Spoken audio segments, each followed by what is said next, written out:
What is going on, everybody, and welcome back to another video. Today we're doing a review of Wolves 1, Chelsea 0.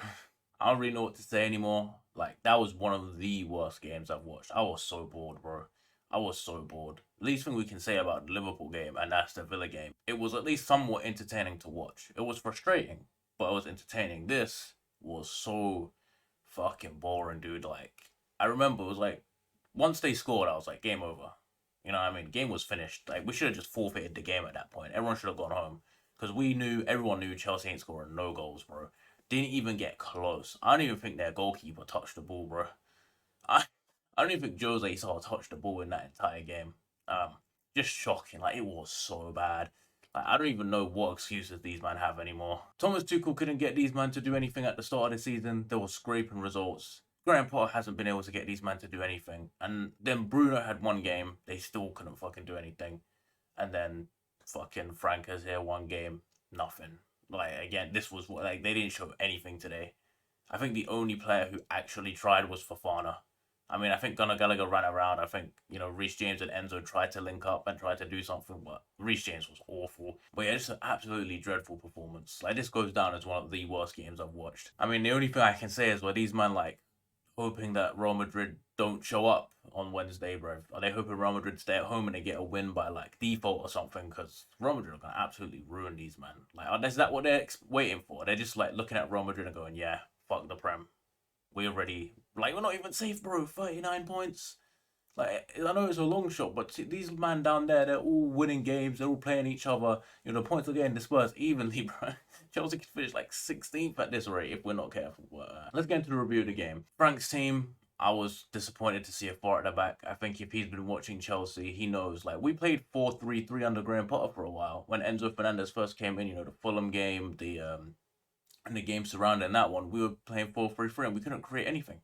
We couldn't create nothing. If you remember, that was our issue. We couldn't score, we couldn't create anything. And then once we switched to a five at the back, that's when we started getting a bit more space. And I think this is the issue with Frank. I don't want to harp on him too much because it's not his fault the players are shit. But at the same time, when I remember when Thomas Tuchel took his job and he came in and he used the same squad of players and he was practical. He said, "This is the formation that works for these players that I have. It gets the best out of what I have, right? Because we didn't have a good squad. The formation he used and the system he used fit the players we had." Frank just goes, "Oh, I'll just go 4-3-3," even though we've seen the Conor Gallagher 4-3-3 before. There was an infamous Enzo at the 6 and Gallagher and Mount as 8's game, which was one of the worst games I've seen under Graham Potter, right? One of the most boring games where we couldn't get forward at all. He's basically done the same thing with Kovacic. And it's like, bruh, we can't create anything. Like, we just can't do anything with this formation, man. It's just poor, and he didn't change the formation the entire game, which I have to like say something to. I have to like discredit him for that. That's poor. The subs were actually good. Credit to him for the subs, even though they didn't do anything because they weren't put in a position to do anything because the formation was wrong. But whatever. I mean, the system is wrong. That doesn't excuse the terrible, terrible performances, man. I mean, at this point, when you look at it on paper, though, these men should be able to play a 4-3-3. You look at that team and you go, damn, look at the names on that team sheet. You're telling me these men can't play in a four at the back team? Talk about the first half. It was boring as hell, man. Like, Chelsea came out, they like went forward for 5 minutes. If that, Sterling lost the ball. Sterling can't fucking cross a ball to save his life, man. Sterling was terrible. Everyone was terrible. Sterling, Havertz was waltzing around the pitch, bro. Again, doing nothing. Doing nothing, man. The guy was useless, bro. Useless. And then Wolves, after like the first 10 minutes, they settled into the game. They did their game plan, bro. They scored a great goal. Nunes is what a baller he is, by the way. Not Darwin, but is his name Mateus or something like that? What a baller, bro. I mean, I saw Chelsea were linked to him in summer. I'd never seen him play before he came to the Prem, but bro, he's an absolute beast. Man's a central midfielder playing right wing, man.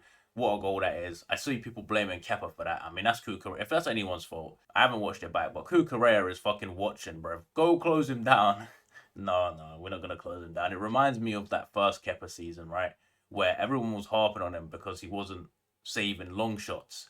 But you remember, these men are professional footballers. If you watch the training videos, they're banging the ball in from outside the box all the time, top corner, with no pressure on you. Of course you're going to score that. And when the defense don't try and don't run out to the ball, of course you're gonna concede that goal, man. I'm not gonna blame Kepa for that. After the goal, there was nothing, man. Absolutely nothing. Like we didn't even get close to a goal. Like we were struggling to get our own half.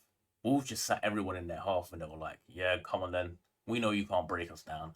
To get credit to Wolves, man, that game plan was top tier. Although I can't really give you that much credit because everyone knows the game plan to play against Chelsea. I've been saying it for like fucking 3 months, bro. The game plan is so obvious that I think it doesn't matter who your coach is, they should know the game plan at this point. Second half, I mean, waited way too long to make subs. Should have changed the system at halftime. Should have taken some of these dead ballers off at halftime. He gave Havertz another chance, and Havertz fucking just spat on his face. Really, then he was terrible, man. Every time the ball goes to him, we lose it.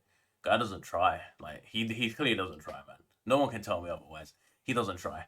And I just see this man being linked to Bayern Munich. Didn't he say something about wanting to play for Bayern Munich or being a German? As a German, it's hard to turn that down or something, brother.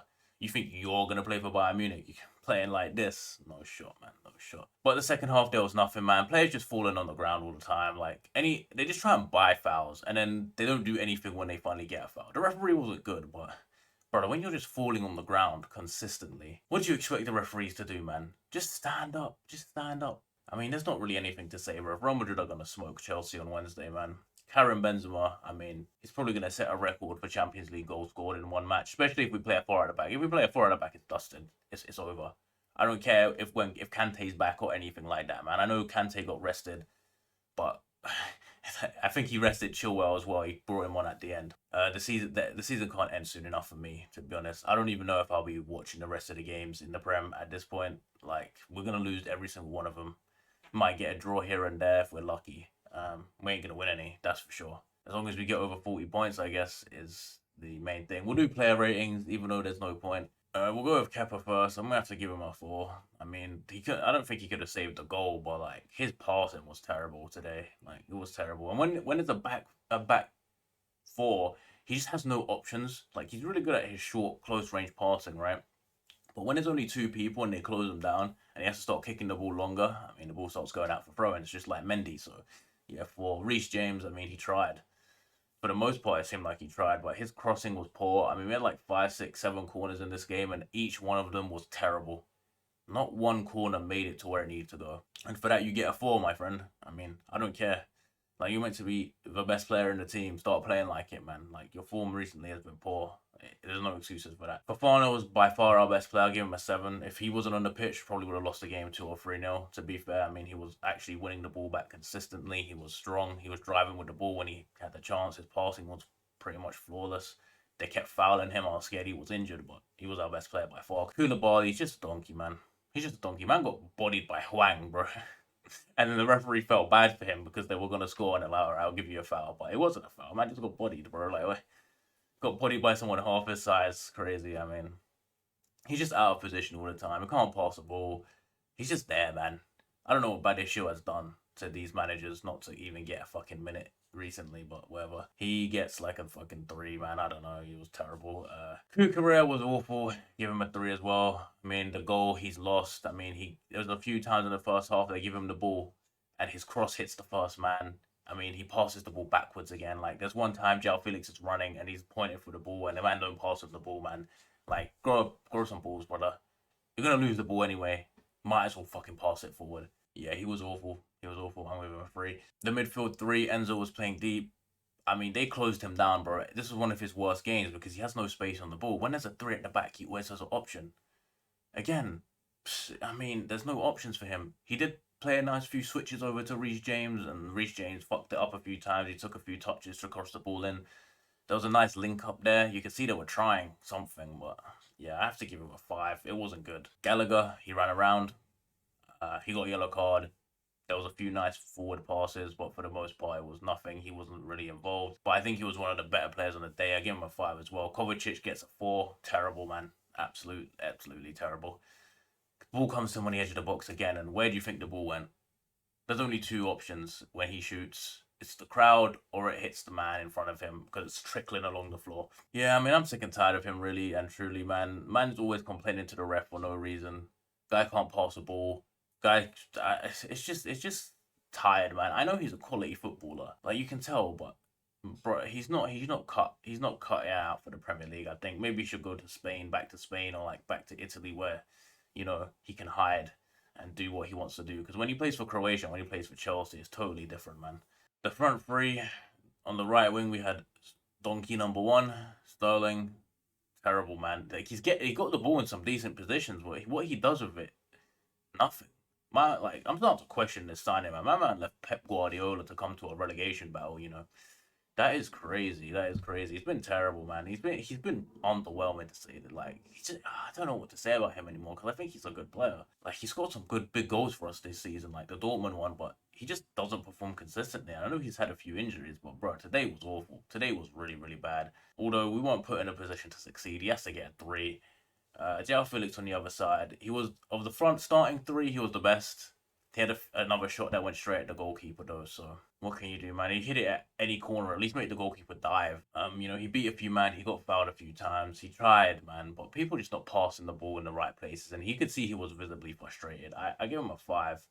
He was okay, but it's not much to work with there. And then Kai Havertz, the donkey of all donkeys, 2, terrible, man, absolutely terrible.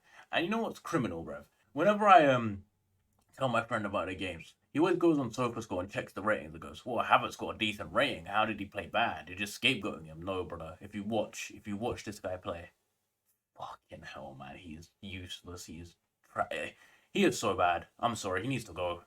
I've been saying this for a long time. He needs to go. Quickly the subs. Quickly we'll do the subs. None of them touched the ball when they came on. Aubameyang, Mudryk, Chilwell, fucking Pulisic was poor. I mean, I give them all a 5. They didn't do anything, man. They didn't. A few of them tried, but if that doesn't explain to you why Aubameyang doesn't play, then I don't know what will. But that is the end of this game. Good luck for Real Madrid, man. I don't know if I want to watch that game, but yeah, I'll see you all next time.